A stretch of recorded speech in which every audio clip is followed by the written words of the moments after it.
आओ।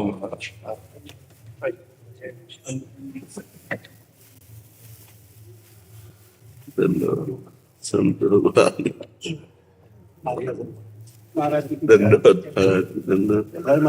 बहुत कृपा करी आज दर्शन।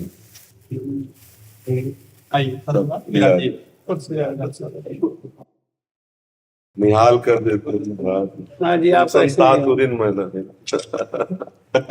आश्रम में जमात आती रहती है, तो इन सबकी इच्छा भी हमें बहुत बहुत हम मतलब ये हमारी श्री जी की है। आप श्री रघुनाथ दास जी महाराज हैं, राम मंदिर अटल लखेंगे जी, और आप श्री कैलाश दास जी महाराज गोरेदाऊ जी जी जी जी, और आप आ जाए योगीनाथ जी गोरखपुर से। बहुत कृपा, बहुत कृपा। विराजे। हम थोड़ा दर्शन कर ले सबके। एक लाल वस्त्र महाराज जी को,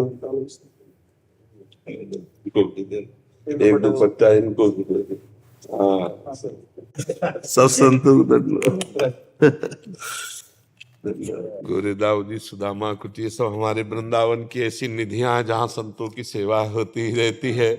हनुमान टेकरी, ये सब पुराने वो स्थान हैं जहाँ कोई भी संत भूखा चला जाए तो भोजन मिल जाएगा, वास मिल जाएगा। क्या है ना जी, संतों का मिलन ही संत मिलन सम सुख जग नाई, इससे बढ़ करके आनंद कुछ है नहीं है। जो भगवान कृपा करते हैं तब संत समागम प्राप्त होता है। जब द्रवहि दीन दयालु राघो तो साधु संगति पाइए। संतों का मूर्तिमान भगवान सबरी जी को आदेश कर रहे हैं प्रगट स्वयं श्रीमुख से कि मेरी भक्ति सातवीं है, सातों सम मोहिमय जग देखा मोते अधिक संत कर लेखा। ये बहुत बड़ी विचारनीय बात है। श्री भगवान कितने सामर्थ्यशाली, भला उनके समान कोई हो सकता है? भगवान के समान कोई नहीं हो सकता। तो हम लोग भगवान के तो शरणागत है, लेकिन भगवान कितना दुलार करते हैं अपने दासों का। कह रहे मोते अधिक, मेरे से भी अधिक जो मेरे से, ये मेरी सातवीं भक्ति। सातों सम मोहिमय जग देखा मोते अधिक संत कर लेखा। भगवान अपने दासों को बहुत प्यार करते हैं। इसीलिए गोस्वामी जी कहते मोरे मन प्रभुवस विश्वासा राम ते अधिक राम कर दास। जब संतों का मिलन हो जाए तो समझना चाहिए भगवान की हम पर बहुत कृपा दृष्टि है, करुणा दृष्टि है। उन्हीं की करुणा दृष्टि से संत समागम होता है। और संत समागम में भगवत चर्चा, भगवान नाम चर्चा, भगवत महिमा, इसके सिवा अन्य जो हुआ तो फिर उसे संत समागम नहीं कहते। भगवान ने कहा है मेरे ही गुणों का गान करना। बोधयंता परस्परम कथयंत च माम नित्यम तुष्यंत च रमंत च। जो मेरे को प्राण अर्पित किए हुए संत जन है, मदगत प्राणा मत चित्ता, मेरे में चित्त को अर्पित किए हुए हैं, मेरे में प्राण को अर्पित किए हुए हैं, वो जब मिलेंगे तो मेरी ही चर्चा करेंगे। और मेरी ही चर्चा में रमयंति च तुष्यंति च, उसी में आनंदित होते। जब हम प्रभु की अपनी चर्चा करते हैं स्वामी की, तो रोम रोम पुलकित हो जाता है अपने स्वामी। और उस पुलकित अवस्था को ही भगवत तत्व का अनुभव करने वाले महापुरुष, उस पुलकित अवस्था में जिस समय गदगद कंठ नयन बहा नीरा, उस पुलकित अवस्था के आनंद को ही भगवदानंद कहते हैं।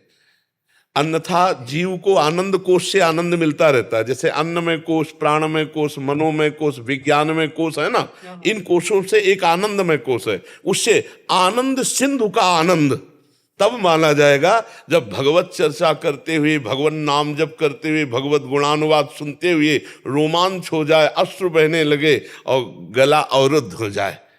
तब समझे कि अब परमात्मा तत्व की जो आनंद अनुभूति है, अब कनेक्शन जुड़ा प्रभु से। अब आनंद सिंधु से जुड़ा, अब आनंद कोश से नहीं आ रहा, ये आनंद स्रोत से आ रहा, जो आनंद सिंधु सुख राशि। और उसी का जीवन पावन है जो प्रपंच की वार्ता का त्याग करके केवल भगवत चर्चा। जहां कटुता आएगी चर्चा में, वो भगवत चर्चा नहीं हो सकती। केवल भगवान का नाम जस, भगवान के गुण, भगवान की रूप, भगवान की लीला, भगवान के दासों की चर्चा, इसके अलावा जो चर्चा है वो सब निषेध है। भगवत प्रेम मार्ग में वो निषेध है। वो जो चर्चा हो तो कान में अंगुली डाल लेनी चाहिए, जहाँ विशेष प्रकार की राग द्वेष संगोष्ठी का मतलब जब भगवत चर्चा हुई तो पूरी सभा आनंद में अपने को भूल गई, अपने को भूल गई, प्रभु की स्मृति में तन्मय हो गई। वो साधु समागम, वो साधु समागम जहां अपनी विस्मृति होकर भगवान की स्मृति में आ गया। तन्मयाहा, भगवान के श्री सुखदेव जी महाराज जो चरित्र सुना रहे हैं वही सूत जी महाराज 88,000 ऋषियों को सुना रहे हैं। तो शौनक जी मुखिया हैं, वो कह रहे हैं यज्ञ करते करते हमारी जटाएं धूमिल हो गई, हमें वो आनंद नहीं मिला। हे सूत जी, आपके मुख से श्री भगवान की लीला कथा सुनकर जो मुझे आनंद प्राप्त हो रहा, वो यज्ञ करके जटाएं धूमिल हो गई, आनंद नहीं। 88,000 ऋषि बैठकर पुलकित होकर भगवान की चर्चा सुनते। तो जब कभी समागम हो तो सिर्फ भगवान की चर्चा। हमारी आराधना के 4 क्षेत्र हैं, नाम रूप लीला धाम। या तो नाम महिमा चल रही, या तो भगवान की रूप माधुरी का वर्णन हो रहा है, या भगवान की लीला माधुरी का गुण धाम महिमा, इसी में हमारी चित्तवृत्ति रहे।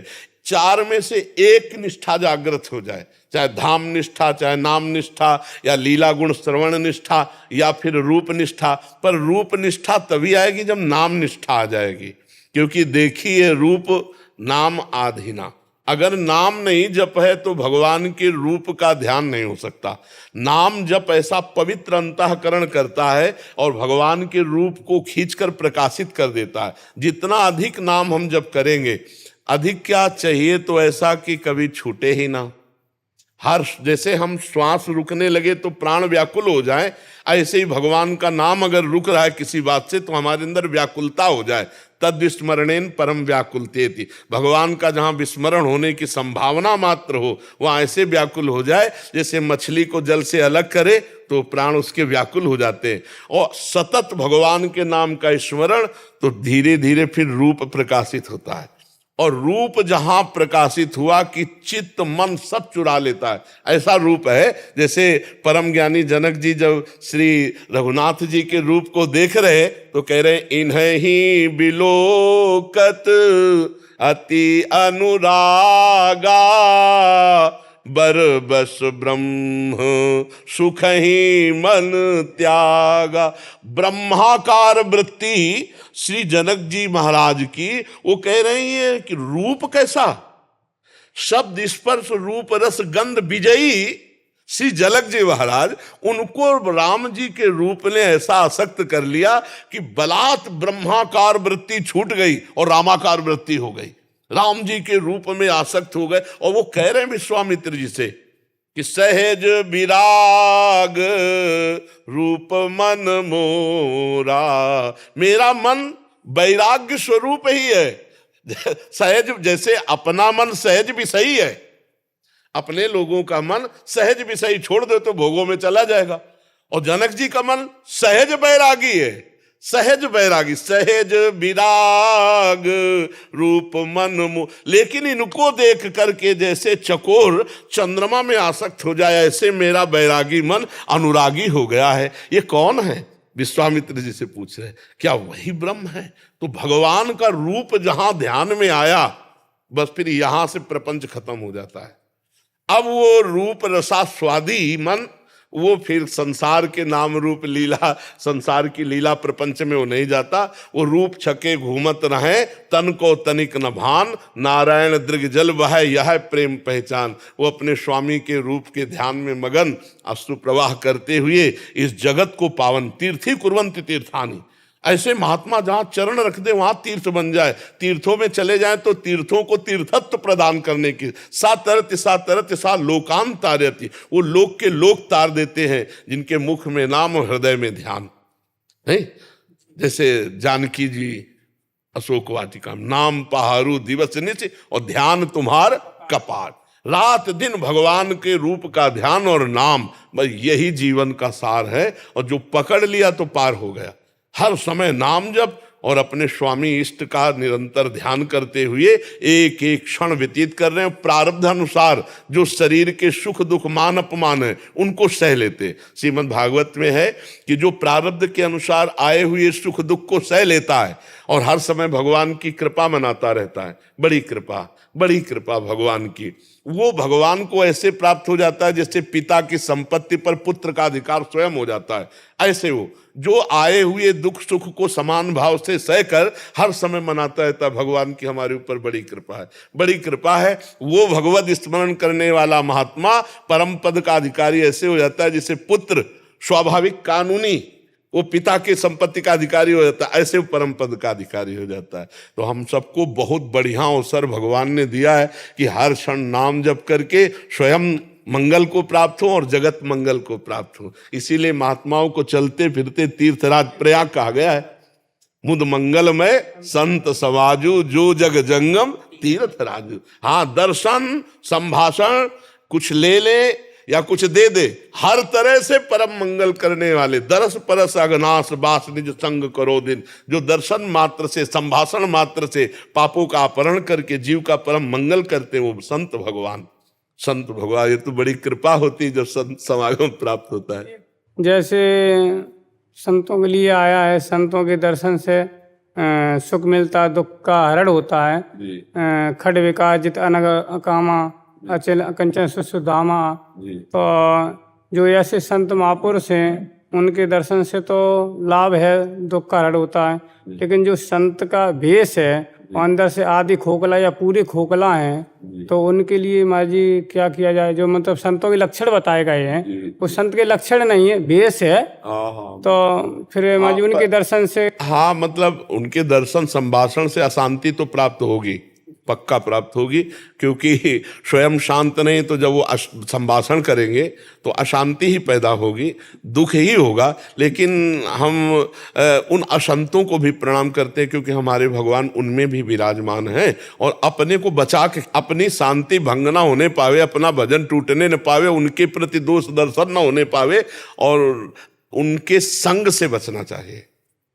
हाँ, ये मतलब जाके संग कुमति मति उपजय करत भजन में भंग तजो रे मन हरि विमुखन को संग। और गोस्वामी जी कह रहे हैं जाके प्रिय न राम वै देही तजिए ताहि कोटि बैरी सम यद्यपि परम सनेही। चाहे वो जो वेश धारण किए हों, अगर उनके संग से हमारे रघुनाथ जी के भजन में बाधा पड़ती है तो हम फिर उनका त्याग करते हैं, हम उनका संग नहीं करते हैं। जब हनुमान जी ने देखा कि सियाराम बोल रहा है तो चरणों में प्रणाम किया, और जब भगवान ने संकेत करवाया मकरी के द्वारा कि राक्षस है तो उठा के पटक दिया जाके भैया। तो हाँ, कोई बिरला ऐसा संत है जो भगवान की प्राप्ति के लिए चलता है, और जो भगवान की प्राप्ति के लिए चलता है तो चाहे वो लड़खड़ा भले जाए पर भगवान गिरने नहीं देते। करो सदा तिनके रखवारी जिमि बालक राखे माँ। और अगर उसमें अवगुण भी है, लक्ष्य भगवान है और अवगुण भी है, तो भी वो पार हो जाएगा। जन अवगुण प्रभु मान न काऊ दीन बंधु अति मृदुल, पर लक्ष्य भगवान होना चाहिए। अगर भगवान लक्ष्य नहीं बने, वो भंडारा लक्ष्य बन गया या रुपया लक्ष्य बन गया तो वो कपट वेश माना जाएगा, वो कपट वेश माना जाएगा, क्योंकि भगवान लक्ष्य नहीं। और भगवान लक्ष्य है, हम कह रहे हैं आप पड़े रहो और खाओ प्रभु की जूठन, तो आप कुछ न कुछ राम कृष्ण तो बोलोगे ही बोलोगे, क्योंकि भगवान के सहारे पड़े हो, उसी से बेड़ा पार हो जाएगा। और जो वास्तविक संत जन है उनका तो हृदय मान ही नहीं सकता, बिना भजन के वो तो जी नहीं सकते। जैसे हम श्वास के बिना प्राण हमारे नहीं रहेंगे, ऐसे भजन के बिना हम नहीं जी सकते, क्योंकि उनका लक्ष्य ही भजन है ना। वो एक क्षण भी विस्मरण सह नहीं सकते भगवान का। पर जिनका लक्ष्य भगवान नहीं है उनसे दूरी बना के रहना चाहिए, क्योंकि उनकी संगति से हमारे अंदर ज्यादा दोष ना आ गए तो फिर हम उन पर दोष कर लेंगे। तो हाँ, तो उन पर जो दोष किया तो हमारी भक्ति बाधित हो जाएगी, तो इनसे बचना चाहिए। वो आजकल प्रायः जो है सच्चे संतों की बहुत कमी होती चली जा रही है। तो हमें चाहिए कि अगर जैसे आश्रम आदि हैं इनमें थोड़ा जानकारी करके ही रखें। हाँ, जैसे कोई आधार कार्ड, हाँ बिल्कुल, क्योंकि ऐसे खा के चले जाओ बात अलग है, लेकिन टिकना है तो पक्का प्रूफ होना चाहिए। तो ये चीजें थोड़ा जानकारी करके ही आश्रम में, और दूर रहे ऐसे जनों से, जहां दिखाई दे तो यही है। पर भाव वहां भी ना बिगड़ने पावे, क्योंकि हमको सिय राम में सब जग जाली, करो प्रणाम जोरी जुग पाली। अपना मार्ग है, सब में भगवत भाव करना। वो आचरण विहीन है तो भगवान देख लेंगे, अपने आप संभाल देंगे, उनको भी सद्बुद्धि देंगे। कभी न कभी तो रघुनाथ जी की कृपा उन पर भी होगी, सद्बुद्धि आएगी और वो भगवान के मार्ग में चलेंगे। आज झूठे बने हैं तो कल सच्चे बन जाएंगे। अगर झूठे से भी भगवान का दासत्व ले लिया तो भगवान कह रहे जो कोई भक्ति करे कपट से, उसको भी अपनाऊं, साम दाम और दंड भेद से सीधे रास्ते लाऊं, नकली से बनाऊं असली, नकली से बनाऊं असली। यही तो मेरे मन में ठणी, भगत मेरे मुकुट बड़ी। झूठे भगत बन जाओगे तो एक दिन सच्चे भलाई देंगे, और हम सब वैसे ही है। हम ऐसे ही है। भगवान ने जैसे गंडकी नदी का हर पत्थर शालिग्राम हो जाता है, ऐसे भगवान का आश्रय लेने वाला करो सद्यते साधु समाना। जो नर होए चराचर द्रोही, आवे सभय शरण तक मोही, तज छल कपट मोह मद माना। यहां जो तज शब्द है वो भगवान त्यगवाएंगे। हाँ, वो थोड़ी छोड़ के आएगा। अब अस्पताल में लिख दे कि किसी को जुकाम खांसी बुखार कैंसर होते आना आवे, ऐसा थोड़ी है कि आप अस्पताल में आइए ये सब हटा करके आइए। अस्पताल का के लिए बोला है, तो महाराज शरण का के लिए हुए। हम दोषी है तभी तो आपकी शरण में हुए। तो भगवान करे करो सद्यते साधु समाना, मैं उसे साधु बनाऊंगा। तो भगवान अब जैसे अपने लोग चले तो ठोक बजा के अपने लायक बना लिए। हाँ, अपने लायक बना लिए, हम उनके लायक थोड़ी है। वो तो ठोक बजा के बना लिए, साम दाम दंड भेद से सीधे वो अपने मार्ग में लगा। ऐसे भगवान सब पर कृपा करेंगे। आज उनका दुर्भाग्य है कि वो भगवान से विमुख हैं, तो कल सौभाग्य उदय हो सकता है, रघुनाथ जी की उन पर भी कृपा होगी और वो भी सच्चे मार्ग के पथिक बनेंगे। 4 बजे से